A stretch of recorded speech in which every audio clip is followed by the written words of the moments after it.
This is your Friday Daily Delivery. I am Michael Rand. Hope everyone's having a good day, getting ready for the weekend. It's kind of nice out. Been getting outside a little bit more, and this weekend looks like Sunday might hit 60. You guys, in terms of unexpected treats, that's a nice one. We don't usually get 60 this early in March, at least from my perspective. But anyway, speaking of unexpected treats, we got a lot of good stuff coming up on this show. Ben Goessling, Vikings beat writer, will join me in a little bit to talk all things Vikings, talking about the Kirk Cousins extension from last weekend, talking about what's going to happen potentially with Danielle Hunter, talking about their new signings, Harrison Phillips and Jordan Hicks, and just kind of the box they're in a little bit with the salary cap and why maybe they haven't made more and bigger moves, but probably more to come with that. Got to talk about a big trade that we saw just a little while ago. Davante Adams sounds like he is headed to the Raiders out of the Packers. A big haul for Green Bay, getting a first and second round pick, so they're going to have a lot of top picks, presumably to take a wide receiver, but that's a strange development in Green Bay. You always thought that when Aaron Rodgers was coming back, that meant he and Davante Adams were trying to load up for one or two more shots at a Super Bowl. That is not the case. Davante Adams getting paid with Las Vegas. So more on that in a minute as well. Plus, Gophers women's basketball extends its season in the NIT. But first, what did I miss? I have a weird kind of fascination with comparing the Wild and the Timberwolves. It's in some ways it's natural because their seasons are concurrent. They play always roughly the same time. They play the same length of schedule, and so they're easy to compare the relative success. And generally speaking, it has been the Wild that has been better than the Wolves, particularly of late. But this year is interesting because for just the third year that both of those teams have been in existence, which is now more than 20 seasons, there's a chance that they will both make the playoffs. Still work to be done in both cases. The Wild seemed like a lock about a month ago until they went into their big skid. Now still in good shape to at least make the playoffs, but a little bit more tenuous after that stretch where they lost 10 times in 14 games, which I wrote about a little bit on StarTribune.com on Thursday. Just kind of, can they rediscover that identity? But even if they don't get all the way back to where they were, they should be in good shape to make the playoffs this year. The Wolves have already clinched at least a spot in the play-in round. Seems like they are destined for at least a top 8 finish, trying to finish in the top 6 and get straight to the playoffs. But even if they didn't, they would probably have 2 cracks at it in the play-in round to get to the top 8 and get to the playoffs. Like I said, if they did, that would be just the third time that both teams have made the playoffs in the same season, period. The first time was 2002, 2003. Then there was a big old drought caused mostly by the Timberwolves, but the Wild contributed as well. And then finally, they both made it again in the 2017-18 season, both of them, of course, flaming out in the first round. So this year, the opportunity ahead of them is clear. They can both make the playoffs. Don't know how far either team would go. Both of them would probably be, relatively low seeds at this point. We'll see how the Wild does down the stretch. They have a better chance of at least getting a home playoff series if they can rally down the stretch here. The Wolves, can't jump up that far. Even if they did get into the top 6, they would probably be a road underdog in the playoffs. But nonetheless, an opportunity for both of those winter teams, which have not, let's be honest, have not experienced a great deal of either combined success or individual success. Both of those teams a chance to make the playoffs this season. Both back in action on Saturday. Matinees for both. I believe the Wild plays Chicago at 1 p.m. Saturday, and the Wolves play the Bucks at 4 p.m. Both of those are home games, so chance for both of them to pick up another game and get a little bit further down the road in this attempt to both of them make the postseason. Take a playcation to Mystic Lake for 24/7 gaming, fun restaurants and bars, and luxurious hotel rooms. And join Club M to bask in the rewards. Follow the lights to Mystic Lake, where every day is play day. Really happy to have Ben Goessling back on Daily Delivery. Does a great job covering the Vikings along with our whole crew. And it's Ben, it's a busy time, but like we were joking, not even joking, like we were just talking about before we started recording.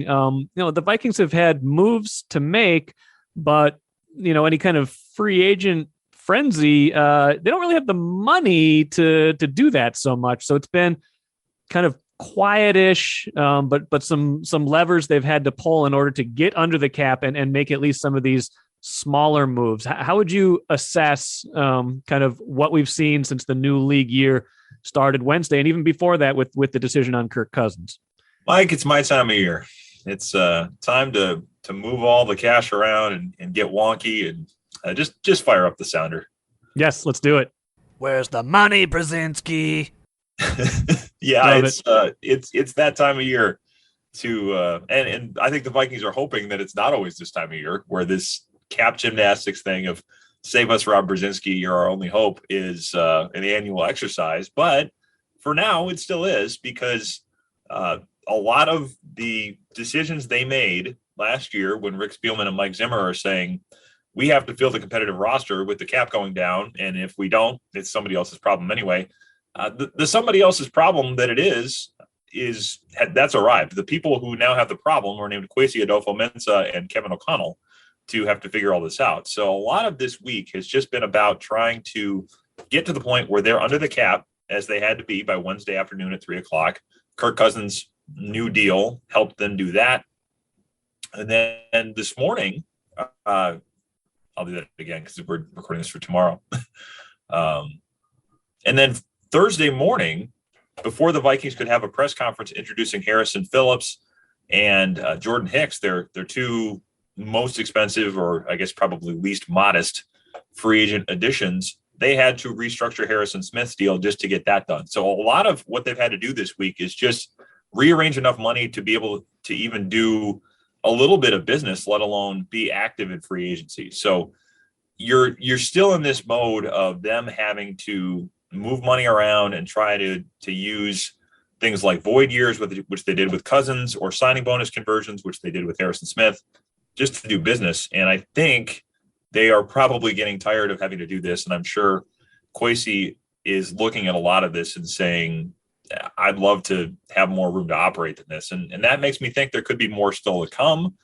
And I think certainly in the years to come, it's going to look a lot different just because you're going to have to do still a lot of work to this roster to get it back to the point where you have a lot of flexibility this time of year.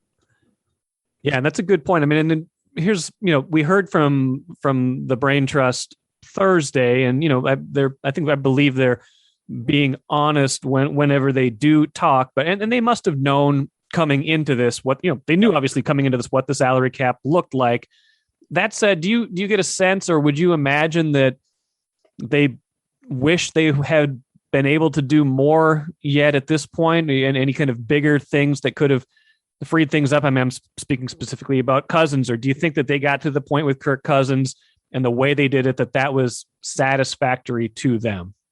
Well, I think they looked at options beyond where they went. We've heard this week that they did explore some trade options for Cousins. I have reported that they have been looking at doing the same for Danielle Hunter. And then I think there have been other names that they've at least entertained that possibility. Now, how serious it got, how much they're willing to kind of take pennies on the dollar to get rid of these guys and change the cap situation, I don't know that. I would be surprised if they are looking at a lot of these things and saying, we'll just do a fire sale. And I think especially when the Wilfs have said what they've said about being competitive, I don't think that's going to be in the plans. But I'm sure they love to have the ability to change things around more than they have. Because, I mean, you look at it at this point, they swap out one nose tackle for another. They basically swap a linebacker for another in terms of Anthony Barr being gone. It's an inside linebacker in terms of Jordan Hicks. But the ability to say we're going to reshape this defense in the image of what we want to do isn't really there, because they just don't have the money to go out and sign big name free agents or even add multiple pieces at a number of different positions. Like the cornerback position at this point, I don't know how you address that. I think you're still going to have to go do more to go even sign a veteran cornerback. You are at this point putting a lot of weight on a draft where you don't have a ton of picks. You don't have a 4th round pick because of the Chris Herndon trade. And you brought that up. I just rolled my eyes because I think it might have been even you that tweeted out, it was either Wednesday, I can't remember when it was, but the draft order became finalized with all the compensatory picks. And I could not for the life of me remember why they didn't have a 4th round pick. And now you just reminded me it was the Chris Herndon trade.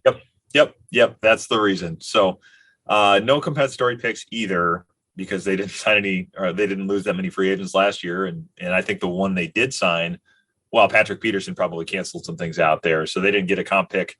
So they're kind of putting a lot of stress on a draft to be able to hit right away. And it's hard to live that way. It's hard to do this thing where you're constrained by your finances and you're putting so much stress on one area of your roster building phase to be competitive. So I have to think they would love to be in a spot where it's less constraining and less of them operating with their hands tied. And it may take a while to get there, but I think the players they've at least explored trading tell you that they are looking at this with their eyes open in terms of the cap situation being awfully tough to deal with at the moment. Given that they extended Cousins ostensibly for a year and gave him a no trade clause, and all that money is, guaranteed as it always is. I've spent countless hours on this podcast, and we've talked about it on Access Vikings too, about the possibility of a Kirk Cousins trade. I've done countless blog posts on that. Are we done with that for 2 years now? Is this basically like 100% chance he is the quarterback for the next 2 years? I don't think so. I don't think we're done with it. I think the no trade clause certainly gives him some leverage in the situation, and he has never come to the table in one of these things just looking to give money back because it'll help the team out. I mean, you can play it that way. I mean, some players do that, some players don't, and people have their right to do what they want. And his approach has been, I will work with you, but there has to be something in it for me. There has to be something that benefits both sides. I'm not just going to do this out of the goodness of my heart. And I think most players that go about it that way would say, hey, as soon as it makes sense for you to dump me, you're going to do it. So I might as well try to get what I can while I have some leverage. And he has had leverage because of these short-term deals. It's been very interesting to watch, but he got the no trade clause, I think, because he wants to have some say in what happens. I don't think it necessarily means that he is a lead pipe lock, so to speak, to be the starting quarterback in 2022 and 2023. But what it does mean is he's going to have some say in where he goes. If he is the subject of trade talks again in a year, you're going to have to get him to say, yeah, I'll waive this for this team, but not for this other one. He will have the ability to have a voice in that conversation. And I think if nothing else, it gives you that. And you see a lot of players that don't have that. So he had a no trade his first contract, didn't have one in his second one, got it back, I think, in part to, like I say, kind of have that say, have that voice in that conversation. I don't think it necessarily means he's here for sure, but it does at least make it so that he's not just sitting there waiting to find out where he's going. He at least can help shape that approach if that's how the Vikings decide to go. Interesting. Good. I can still keep writing about it and talking about it. That's a relief. Now, I think we can give it a rest for a little while. It does seem like there was something for now, but yeah, for now. But it does feel like there was a certain settling on that at least. Although we did see on Thursday that Cleveland is now out of the Deshaun Watson sweepstakes. So I'm just going to file that away conveniently. But the Danielle Hunter question is more front brain right now because he is due that $18 million roster bonus by Sunday. We've talked about it a little bit already, but that's kind of the big lever they can pull, right? To get either more space, whether it's a trade, whether, like you said, it's converting it to a signing bonus where then it's, the cap hit is spread a little bit more evenly over, however many number of years. Is there a guess at this point as to how that gets resolved? Do you think he's still here? Because he's an awfully good player, but he hasn't played all that much. So, and it's a new, like we said, they're switching to the 3-4 defense. There's a lot of different things in play here. Yeah, it's so tricky with him because when he's healthy, I mean, this is a no-brainer. He's fantastic. And he's a great pass rusher. He's responsible against the run. He has been coachable. He is athletic enough, I think, to play in a 3-4. We've seen him rush from a stand-up position before. And I feel like they were confident, or at least have expressed confidence publicly, that he could do that. I don't think that's a huge issue, both because of his athletic skill set and because, like Kevin O'Connell has said, you're into the nickel so much that a nickel is typically a 4-down front. And you could make Hunter kind of that hybrid player where he can stand up, he can rush from the point where his hand is in the dirt. I mean, you can do what you want with him because he's that good and he's that athletic. He has not been healthy. And that becomes the issue, I think, both for how they value him and how another team might value him, because he's as athletic and as dynamic as anybody in the league at that position, but you haven't seen him do it for really other than the 6 games he was on the field last year. And I suppose if you're his agent, you say, hey, yeah, he hasn't been healthy, but you look at when he was here, he was the same guy. He was as dominant again as he's been in the past. So I think that would be the thing that would attract people to him. That would be the thing that he'd be able to say, if I'm healthy and you trust that I'm healthy, then let's roll and take a chance on it. But the question with him is the health. And then the other piece of it is, does he want to be here? And I don't have a great answer to that question, but I ask it because there has been enough chatter about that in the past that it makes me wonder. There was certainly issues last year when he was going through the contract dispute. There was, I think he felt burned by the way the team, the way the organization had responded to him when he had injured his neck in 2020. I think there has been some bad blood, at least in terms of how hard it was to get that contract done last year. I think Andre Patterson not being here changes things a little bit. I mean, the previous regime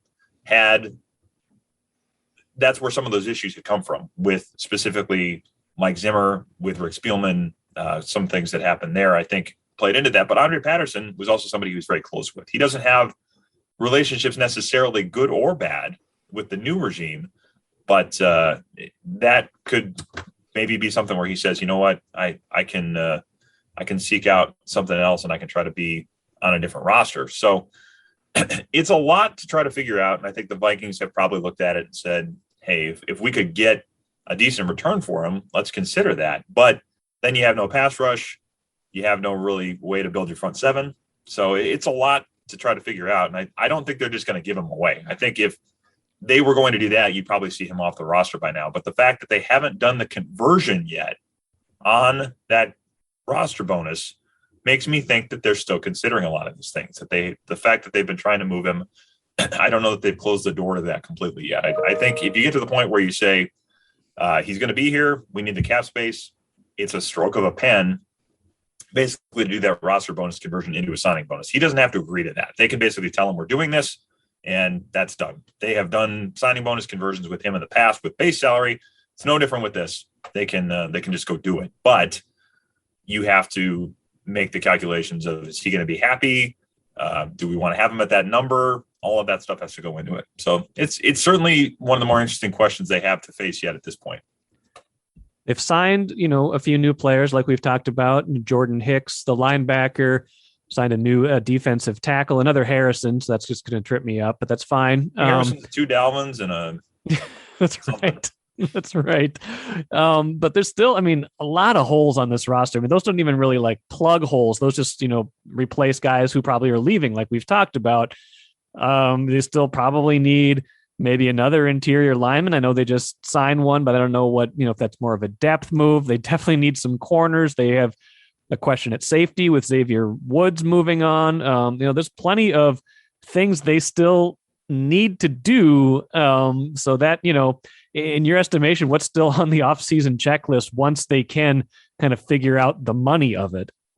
Well, they need a corner. I think that's the biggest priority. Patrick Peterson, said again on his podcast this week that he wants to be back, that he enjoyed it here. You have to figure out how you're going to pay Patrick Peterson. I don't know that that's a terribly expensive proposition at this point, but it's not going to be $2 million. You're going to have to probably come to him with, I would think, at least something like what you gave him last year, and they don't have the money to do that right now. I think Corner is a big one. I think they could use another edge rusher, whether that's in the draft or whether that's in free agency. We'll have to see. But that's still a need, probably trying to figure out another interior lineman if you don't feel like Austin Schlottman comes in as the starter right away. And I think they'll have competition there. I wonder if how they're feeling about tight end at this point, because Johnny Munt, the guy they signed, is coming off an ACL and is probably more of a blocking tight end. You lose Tyler Conklin. Irv Smith coming off the meniscus. How do you feel about your options there? Yeah, I mean, there's a lot of the issues that we've seen with them in the past are still here. I think they're probably feeling okay about their run front, at least in terms of the two tackles, in terms of Dalvin Tomlinson and Harrison Phillips. If you have Eric Kendricks and Jordan Hicks, you probably feel okay there. You maybe put Cam Bynum in next to Harrison Smith, so you're building the team up the middle like it's the baseball team. But you still need to know what your edge rushers are going to be. You still need to know what your corners are going to do. And then I think some of the long-running issues on offense have not changed. So there's still a lot to get done. And that's why they need the money to be able to do some of these things, because you can't just go sign guys at a veteran minimum and hope that all your problems get fixed that way.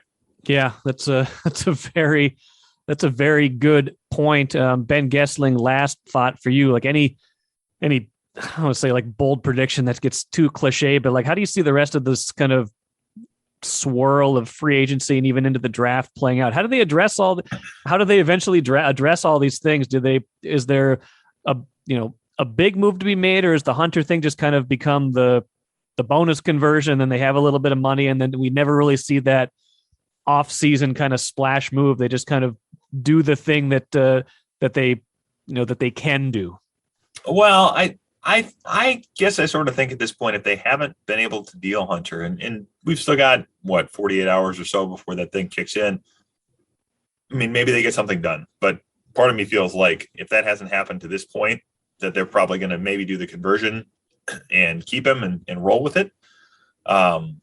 So maybe there's not the splash move in that regard. I think Dalvin Cook is probably the same kind of thing, where if they were going to make a trade, they probably would have done it by now. I think that the chance to get something in return for him, maybe it's a draft pick, maybe they look at that, but I think if you were going to get something that would allow you to be active in free agency, or at least help fill a hole in your roster, we might have seen some movement with that already. I sort of wonder if it's just clear some space where you can, and then go find a couple of guys in the free agent market, and then try to hit on a few needs in the draft. And then once you're a year further down the road, you have more flexibility, because the cap will continue to go up.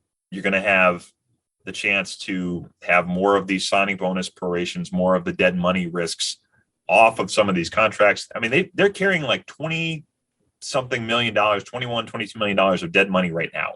So once that is gone after this year, it's a little easier to reset things. It's a little easier to go make some moves. So maybe it ends up going that way, and you try to just get through this year as best you can, and hope that you can use the pieces you have a little better than they've been used in the past, and you go that way. But and short of a big move, or short of doing a lot of financial shuffling that maybe pushes some of that money into the future, there's not a lot of options for him at this point. I think it's probably not how they would have preferred to take over the house, seeing how much work needed to be done to it. But you know what?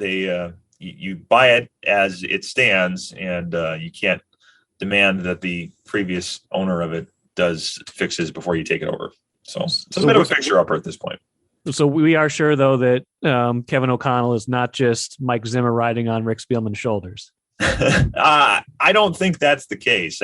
Only in part because I think you put 6'5" Kevin O'Connell on top of 6'4", 6'5" Kwesi Adolfo-Mensah, they're not going to fit through many doors. So you have that issue on a literal sense, but figuratively, no. I think they would like to be able to do things differently.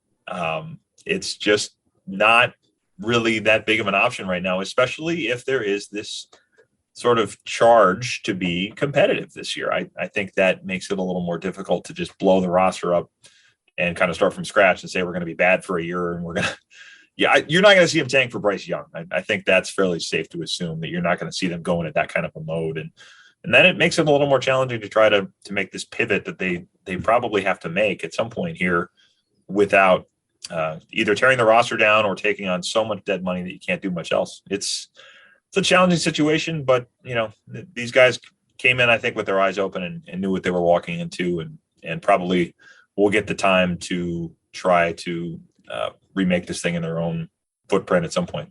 Well, I will brace myself for 8-9 or 9-8 next season, and we'll go from there.